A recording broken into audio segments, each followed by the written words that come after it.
Pada 1930-an, Hans Laub asal Swiss menemukan alat aroma yang bisa dipasang menyesuaikan adegan film, dikenal dengan sistem Smell-O-Vision.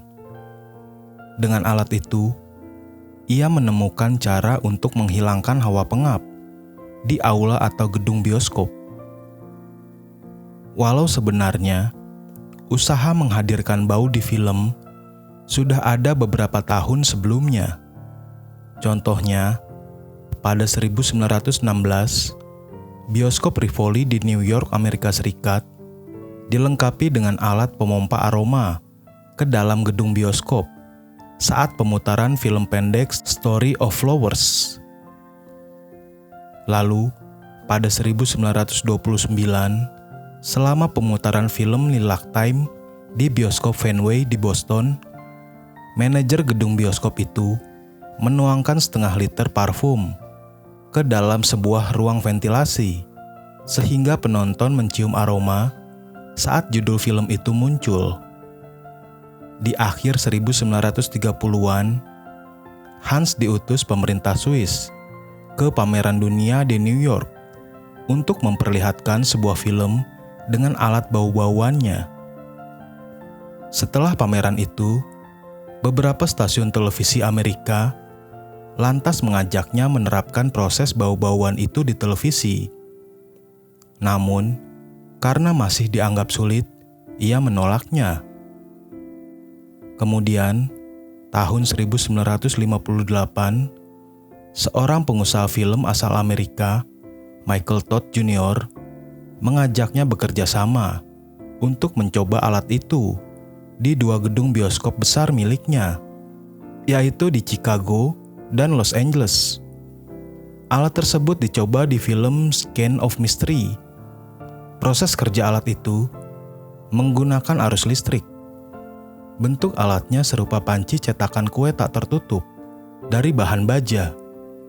Di sekelilingnya terletak tabung-tabung buah-buahan yang jumlahnya tak kurang dari 30 tabung.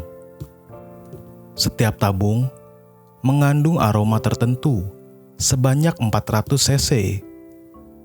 Oleh getaran listrik tertentu dari setiap proyektor film ukuran 70 mm, maka tabung bau itu segera melepaskan aromanya sebanyak 2 cc ke dalam sebuah pipa penyebar angin induk.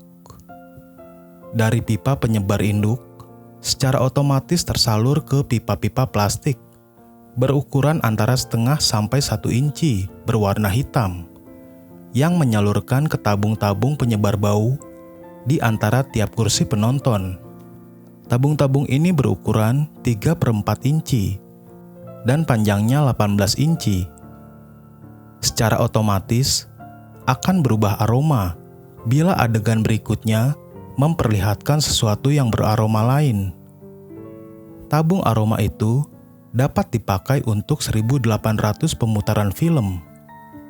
Setiap adegan yang menghendaki bau tertentu sudah ditandai oleh getaran elektronik tertentu dan tak memerlukan pengawasan khusus dari petugas proyektor bioskop karena sudah diatur selaras dengan adegan film. Selama pemutaran film yang berlangsung nyaris 2,5 jam, penonton dapat mencium tak kurang dari 30 aroma dari setiap adegan. Misalnya, adegan orang memetik bunga di kebun mawar, maka akan tercium pula semerbak bau yang segar. Aroma serbuk gergaji, bau udara dekat pantai, bau pisang, cat minyak, minyak wangi, bawang putih, bau rokok, permen, asap kereta api, bahkan asap pistol. Biaya perlengkapan untuk mendukung sistem bau-bauan itu cukup besar. Antara $15.000 di bioskop Chicago hingga $1 juta di tempat lain. Selanjutnya, alat ini kurang berguna dan tak pernah dipakai lagi di bioskop-bioskop.